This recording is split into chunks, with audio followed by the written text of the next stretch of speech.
Hello friends. अब हम आगे के कुछ प्रश्नों को करते हैं जिसमें हम शून्य ज्ञात करेंगे, है ना। और ये परीक्षा की दृष्टि से महत्वपूर्ण भी हैं। आप इन प्रश्नों को अभ्यास करके सीख सकते हैं। चलिए, अब क्या दिया हुआ है, एक्स स्क्वायर माइनस थ्री। ये द्विघात बहुपद है तो आप यहाँ लिख सकते हैं दिया गया द्विघात बहुपद। तो क्या हो जाएगा, एक्स स्क्वायर माइनस थ्री। अब हमें क्या निकालना है, शून्य। ठीक है, तो अब देखिए यहाँ पर, अब आप कहेंगे मैम यहाँ पर तो x का गुणांक नहीं दिया, क्या जोड़ें क्या घटाएं किसका गुणा करें, है ना। तो हमको पता है क्या ये थ्री जो है, इस थ्री को हम ऐसा लिख सकते हैं, क्या लिख सकते हैं ना, क्योंकि रूट थ्री क्या होता है, थ्री होता है। तो जब रूट थ्री को दो बार लिखा तो कितने बार है, रूट थ्री की घात दो, ऐसा लिख सकते हैं। तो देखिए x square minus root three का वर्ग लिख सकते हैं, रूट थ्री स्क्वायर। अब ये क्या बन गया, ए स्क्वायर माइनस बी स्क्वायर। ये एक सर्वसमीका लग रही है ना यहाँ पर। तो सर्वसमीका क्या होती है, ए स्क्वायर माइनस बी स्क्वायर बराबर ए प्लस बी और ए माइनस बी। ठीक, तो आप कर लीजिए एक्स प्लस रूट थ्री और एक्स माइनस रूट थ्री। अब चलिए, या तो मान निकाल लेते हैं अपन, मिल गए ना अपन को, एक्स प्लस रूट थ्री बराबर जीरो, तो एक्स बराबर माइनस रूट थ्री, या एक्स माइनस रूट थ्री बराबर जीरो, तो एक्स बराबर रूट थ्री, है ना। अब नीचे लिख दीजिए, अतः एक्स स्क्वायर माइनस थ्री के शून्यक रूट थ्री व माइनस रूट थ्री है, और यहाँ पर आंसर लिख दीजिए, है ना, आपको जिसमें फुल मार्क्स मिल जाएंगे। अब यदि बात आती है सत्यता की जांच करने की, तो आपको कुछ नहीं करना है।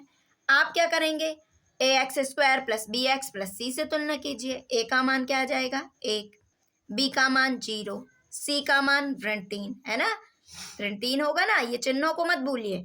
अब शून्यकों का योगफल माइनस रूट थ्री और प्लस रूट थ्री बराबर जीरो हो जाएगा, माइनस बी अपॉन ए, तो बी का मान तो ऑलरेडी जीरो है ना। तो ये बराबर हो गए अल्फा इंटू बीटा गुणनफल, अल्फा इंटू बीटा बराबर सी अपॉन ए, तो गुणा करोगी तो थ्री आ जाएगा माइनस थ्री, है ना, सी अपॉन ए माइनस थ्री अपॉन वन, ये आ गया माइनस थ्री बराबर थ्री। ये जांच हो गई, बहुत ही सरल है, आप थोड़ा सा प्रयास कीजिए आपसे बन जाएगा। नेक्स्ट प्रश्न है four u square plus eight u के शून्य ज्ञात कीजिए। ठीक है ना, तो अब यहाँ भी, अब यहाँ देखो, अब किसका गुणा करें किसका नहीं, तो आप देखिए यहाँ सरल करिए सबसे पहले। तो यहाँ पर कॉमन क्या दिख रहा है, चार, चार दूनी आठ, चार दोनों जगह आया है। यहाँ पर क्या कॉमन दिख रहा है, यू दिख रहा है, तो यहाँ पर दोनों जगह से फोर यू कॉमन है ना, तो फोर यू बचा क्या यहाँ, यू धन चार दूनी आठ। ठीक, अब क्या है, कुछ नहीं बचा प्रश्न में, फोर यू बराबर जीरो, तो यू बराबर जीरो अपॉन फोर, तो भाग देंगे, जीरो में किसी भी संख्या का भाग दो, जीरो ही होता है उसका मान, तो जीरो हो गया। अब या यू प्लस टू बराबर जीरो, यू बराबर माइनस टू, है ना। तो अतः द्विघात बहुपद four u square plus eight u के शून्य जीरो व माइनस टू है। ये हो गया आंसर, और बढ़िया लिख दीजिए, है ना। और संबंध की जांच करनी है, सत्यता की जांच करनी है, तो वो भी आसान है।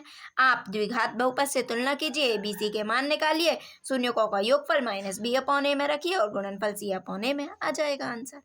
ठीक, अब अपन आगे प्रश्न करते हैं, ये भी महत्वपूर्ण प्रश्न है, टी स्क्वायर माइनस 15। अच्छा, अब आप बताइए इसके लिए क्या कर सकते हो, सोचिए। तो यहाँ पर ये 15 है, जैसे थ्री वाला था, तो अपन इसको रूट 15 लिख सकते हैं। तो टी स्क्वायर माइनस रूट 15 का वर्ग, है ना। तो A plus B A minus B, T plus root 15 और टी माइनस रूट 15।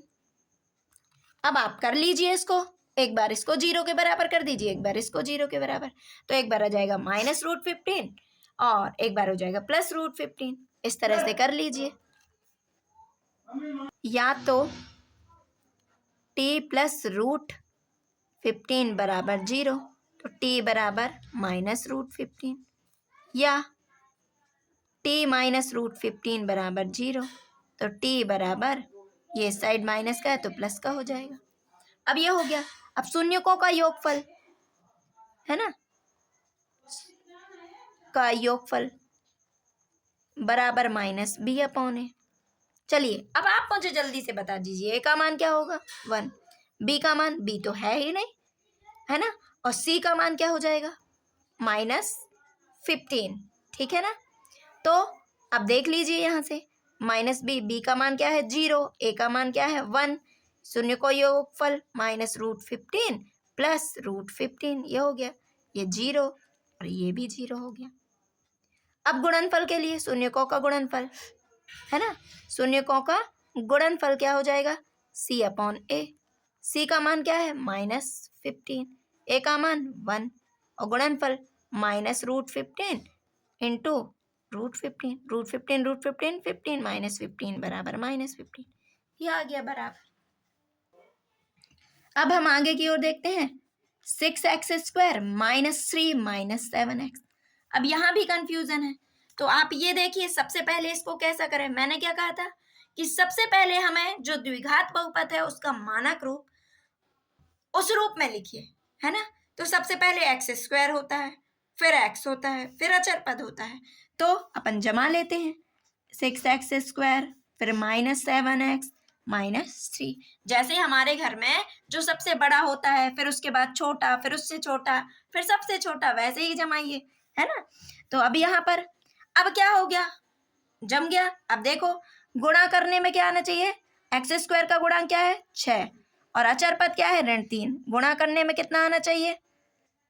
सपोज अभी चिन्ह नहीं लो, सीधे ले लो 3, 6 × 18, कितना आना चाहिए 18, है ना। अचर पद और x² का गुणांक का गुणा करते हैं ना, मतलब गुणा करने में क्या आना चाहिए 18, और बीच में क्या है x का मान कितना है, x का गुणांक 7, तो जोड़ने घटाने में कितना आना चाहिए 7 आना चाहिए, है ना। तो अब देखो यहाँ पर अभी धन ऋण की चिंता बिल्कुल नहीं करो आप, ठीक है ना। तो गुणा करने में कितना है 18 और जोड़ने घटाने में 7। तो चलिए शुरू से करते हैं। देखो ऐसी कौन सी दो अंक है या ऐसी कौन सी दो संख्या हैं जिनका हम गुणा करेंगे तो 18 आ जाएगा। पढ़ो दुनिया, 2 नाम 18, घटा के देखो 9 में से 2 गए 7, तो चलिए हमको मिल गए 9 और 2, तो कर लेते हैं, आप कर लो। यहाँ पर ऋण है तो ऋण लगा दो बाहर, है ना। अब यहाँ कर दो 9 ऋण 2, इसको ऐसा भी तो लिख सकते हैं ना। तो ये हो गया 9 में से 2 गए 7, ऐसे ही लिखोगे ना ऋण 3, सिर्फ हमने 7 को बदल रहे हैं ना, ऐसा भी तो लिख सकते हैं 9 में से 2 गए 7, तो लिख लिया। चलिए 6x² माइनस, यहाँ से माइनस का गुणा करो, यहाँ से x का, तो -9x माइनस माइनस +2x -3, जोड़ी बना लो इनकी। चलो इन दोनों में क्या कॉमन है, 3 दूनी 6, 3 तिरका 9, तो 3 और x 3x, तो 2x ऋण 3, यहाँ पर क्या कुछ नहीं है तो 1 तो होगा ही, 2x -3, तो 2x -3 और 3x + 1। तो अब तो आप निकाल सकते हैं, आइए देखते हैं। या तो 2x -3 बराबर 0। अब सबसे पहले आप गलतियां कर देते हैं, 2 को पहले जाने लगते हो, है ना। तो पहले ये देखो ना जो अकेला है, तो माइनस का है 3, तो यहाँ इस साइड जाएगा तो प्लस हो जाएगा 3। अब ये गुणा में है तो ये भाग में चला जाएगा पक्षांतर होने पर, तो ये मान मिल गया 3/2। अब 3x धन 1 बराबर 0, तो 3x ये धन का है तो ये ऋण का हो जाएगा, x बराबर ये गुणा में है तो अब ये पक्षांतर होगा तो भाग में। ये हो गए द्विघात बहुपद के शून्य। आप थोड़ा सा प्रयास कीजिए, है ना, और आप बहुत ही अच्छे तरीके से सीख सकते हैं और अच्छे नंबर ला सकते हैं। Thank you for watching.